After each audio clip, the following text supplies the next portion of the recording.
Olá pessoal, eu sou Pedro Brandão, professor de língua portuguesa formado pela PUC do Rio de Janeiro. Começa agora mais uma videoaula do nosso canal Português Papo Cabeça. Em primeiro lugar, inscreva-se no nosso canal para não perder nenhuma das nossas próximas videoaulas e ative o sininho para receber todas as notificações. Nessa aula nós vamos fazer uma leitura crítica de uma notícia publicada no jornal O Globo no mês de julho do ano passado, sobre um artista francês que fez um trabalho em várias cidades do mundo, inclusive no Rio de Janeiro. Para tanto, é necessária uma leitura prévia do material didático que pode ser acessado clicando-se no link que está disponível na descrição da videoaula. Para quem quiser conferir, o texto 1 é o texto completo da notícia. O texto 2 é a arte final da página em que a notícia foi publicada. O texto 3 é a arte final da primeira página da edição do jornal em que a notícia foi publicada. E o texto 4 é a arte final da notícia em si. Convém lembrar que nós estamos dando a nossa interpretação pessoal. Quem tiver outra interpretação pode e até deve nos escrever, de preferência através dos comentários. Agora vamos supor que você já leu o material didático. Temos aí a notícia sobre um trabalho de um artista plástico francês que estava produzindo obras de arte em vários países. Na ocasião, estava aqui no Brasil, mas precisamente no Rio de Janeiro, onde produziu duas intervenções artísticas. Uma na praia de Copacabana e a outra no Morro do Zinco, no Estácio. Em resumo, Seipe, o pseudônimo desse artista, se utiliza de uma tinta biodegradável, feita à base de carvão vegetal e giz, para produzir intervenções artísticas em cidades dos 5 continentes, do tipo para fazer a maior corrente humana do mundo.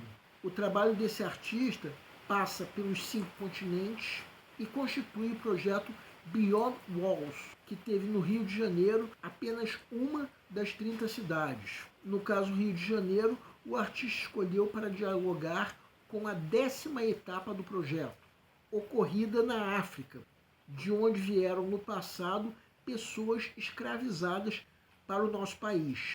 A ideia do artista é inspirar gestos de solidariedade e reflexões sobre sustentabilidade. Uma questão: em que sentido está o termo arte efêmera referido no título da notícia? Bem, a tinta que ele usa, embora seja biodegradável, acaba se decompondo pela chuva. Mas ele, que ao que tudo indica é budista, diz que, segundo essa religião, uma obra fica na memória e não no solo. Depois do Rio de Janeiro, o artista planejava ir a Brumadinho, em Minas Gerais, a fim de homenagear as vítimas da tragédia em 2019. Bem, até agora eu dei o resumo da notícia. Vamos começar a fazer uma leitura crítica. Começando pela primeira fase dessa leitura crítica, quando nós fazemos perguntas sobre a notícia em si. Convém lembrar que essa leitura crítica toma como base o nosso ponto de vista. Quem pensar diferente pode e até deve nos escrever, de preferência através dos comentários. Segue um quadro. Vejam a arte final da notícia. Vamos fazer a primeira pergunta dessa primeira fase. Por que esse acontecimento foi notícia? Pensem bem, fazer a maior corrente humana do mundo. O que será que isso nos faz pensar?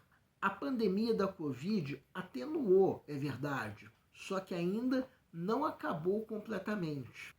Desde que o mundo entrou em pandemia, surgiu um inimigo comum aos seres humanos, um inimigo microscópico, que obrigou toda a humanidade a se unir. Dar as mãos está no sentido figurado, no sentido de se unir, até se chegar às vacinas que gradativamente conduziram a vida de volta ao normal. Um inimigo completamente destituído de preconceitos, que ataca qualquer ser humano, independente de raça, gênero, cor, orientação sexual, classe social, nada disso importa para o coronavírus. Então é chegado o momento de a humanidade se unir contra esse inimigo comum. O artista francês Seype cria obras que, de alguma maneira, celebram essa união. Agora outra pergunta. Como o fato foi apresentado? Bem, vejam a página da notícia como um todo. Quem quiser pode dar uma pausa. Nós temos nessa página outras duas notícias. Uma sobre um processo contra um médico psiquiatra acusado de abuso e que só veio a ter o registro profissional cassado depois de 7 anos. Outra notícia sobre a busca do Corpo de Bombeiros por um menino de 7 anos desde que fora arrastado pelas ondas da Praia do Recreio, no Rio de Janeiro. A notícia sobre a cassação do médico é a única dessas três que não veio com uma foto ilustrativa, de modo que não chama tanta atenção, a não ser, é claro, do leitor que, por acaso, se interessar por esse assunto. Reparem ainda que a foto ilustrativa da notícia que nós estamos analisando faz referência ao diálogo artístico que a obra tem com o continente africano. Com isso, é mais uma maneira de divulgar a temática da notícia para o leitor que estiver interessado. Na primeira página da edição, temos uma chamada para a notícia que estamos analisando, ocupando mais ou menos 1/3 do espaço da página, o que tende a chamar a atenção, entre outras pessoas, do pedestre que passa na rua perto de uma banca de jornais e vê esse jornal. Agora vamos a uma outra pergunta que, de certa forma, até se emenda a essa pergunta em que nós estamos. Por que esse jornal deu importância e destacou o assunto? Bem, a chamada da notícia veio com uma legenda que quem quiser pode dar uma pausa para ler. E aí, já leram? De todas as chamadas, essa chamada é a que mais chama atenção na página, pelo menos num primeiro momento. O texto da chamada fala sobre a ideia de união de povos. E vejam essa outra chamada, que eu diria que é a segunda que mais chama atenção. Um inquérito da Polícia Federal para apurar irregularidades numa empresa estatal comandada por indicados pelo Centrão. Então se trata de uma notícia sobre irregularidades, fazendo, portanto, um contraponto com o que nós podemos chamar de uma luta por regularidades nas ações ambientais do artista francês. Isso sem falar que esse artista busca também a união entre povos, enquanto que irregularidades numa empresa estatal contribuem, ao contrário, pela desunião, já que quem paga a conta por isso acaba sendo o povo brasileiro. Mais do que isso, aquele momento estava no contexto de uma atitude que o então presidente Bolsonaro havia tido poucos dias antes em Brasília, perante embaixadores estrangeiros, quando falou contra o nosso sistema eleitoral. Sistema esse que veio a ser elogiado pelo próprio governo americano. Então essa atitude do presidente evidentemente atuou contra a união entre povos e veio a ser avaliada como um vexame por Merval Pereira, num artigo publicado na mesma edição, artigo esse que teve uma chamada na primeira página dessa edição, como nós estamos vendo agora. Se nós procurarmos no acervo digital do jornal, veremos essas palavras do colunista. Por onde ele, Bolsonaro, passa, vai deixando rastros de desavenças e destruição.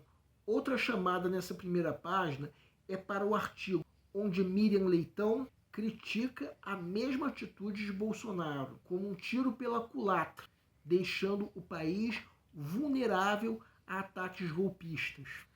Por aí podemos imaginar que o jornal deu importância e destacou o assunto para fazer um contraponto, entre outras coisas, a atitudes como a que Bolsonaro teve perante embaixadores estrangeiros.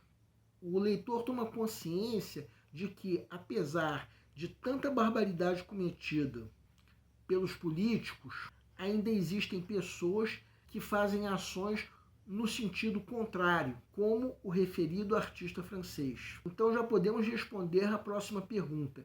Qual imagem do acontecimento o texto passa para o leitor? Passa uma imagem positiva, em meio a tantas outras notícias sobre irregularidades cometidas por políticos e empresários e até por pessoas comuns que tomam banho em locais perigosos, como o caso do menino desaparecido na Praia do Recreio, que estava tomando banho num local considerado bastante perigoso. Bem, essa foi uma análise que nós fizemos tomando por base a notícia que nós escolhemos para essa aula. Quem quiser fazer uma análise, digamos assim, mais completa, precisa consultar o acervo do jornal. Agora vamos à segunda fase da leitura crítica, em que nós analisamos as escolhas feitas pelo autor. Segue em quadro. Vamos à primeira pergunta. Qual o tipo de sujeito indeterminado ou explícito empregado no título? Temos um sujeito explícito, pinturas gigantes, uma referência às intervenções do artista, entre outras, uma pintura que vem a ser evidenciada pela própria presença da foto.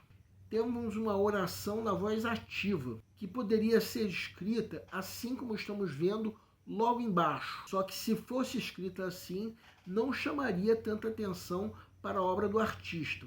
Outra pergunta: quem são os entrevistados? Bem, o único entrevistado é o artista Seipe. Outra pergunta: qual o tipo de discurso, direto ou indireto, utilizado pelo autor? Bem, só foi usado o discurso direto. Não se trata de uma pergunta relevante para essa notícia. Outra pergunta: houve uso de adjetivos, advérbios e ou eufemismos? Bem, vejam a própria primeira frase da notícia. É quase que um eufemismo usar o verbo transformar para falar de uma mudança no visual da paisagem. E aí a gente se pergunta, será que todo mundo gostou dessa mudança? Podemos imaginar que nem todo mundo. Provavelmente alguns moradores estavam acostumados com a paisagem natural e não gostaram da mudança, provavelmente considerando uma agressão visual. Convém acrescentar que, em particular, eu, Pedro Brandão, não penso assim. Mas isso não quer dizer que eu seja dono da verdade. Agora a última pergunta. Houve termos de autorreferência ou frases que apontem a opinião do autor? Sim, vejam esse trecho. Quem quiser pode dar uma pausa. Podemos imaginar que o artista, ao ser entrevistado, mencionou a própria intenção de inspirar solidariedade, bem como reflexões sobre sustentabilidade. Só que isso é mencionado no texto não como uma fala do artista. Bem, essa foi a nossa leitura crítica da notícia. Repetindo que quem tiver outra interpretação pode e até deve nos escrever, de preferência através dos comentários. O nosso canal Português Papo Cabeça antigamente se chamava Aprenda a Língua Portuguesa. Cada vez mais estaremos focados em vocês que estão movendo a roda da história para que seja criado um futuro melhor para todos. Então o nosso foco principal continua sendo os vestibulandos, que terão no nosso canal uma fonte importante de estudo de língua portuguesa, onde nós ensinaremos os recursos da nossa língua para que possam, em primeiro lugar, escrever de forma adequada, entre outros textos, a redação do vestibular. Em segundo lugar, para que possam interpretar textos de forma adequada, não apenas numa prova de vestibular ou concurso, mas também na leitura de textos que ajudarão vocês a se manterem atualizados.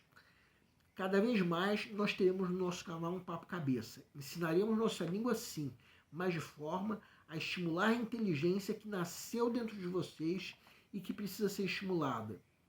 E a missão do nosso canal é melhorar cada vez mais. Então vocês podem usar tanto o nosso e-mail quanto a nossa fanpage do Facebook para fazerem qualquer comentário, elogio, crítica ou ainda reclamação sobre as nossas videoaulas.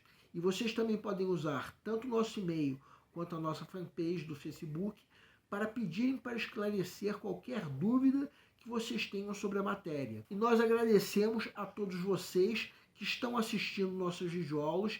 Em especial, nós agradecemos a todos vocês que estão compartilhando nossas videoaulas com outras pessoas. Muito obrigado porque vocês estão ajudando o nosso canal a ser feito. Pedimos ainda que deixem um like. Muito obrigado e aguardem nossa próxima aula.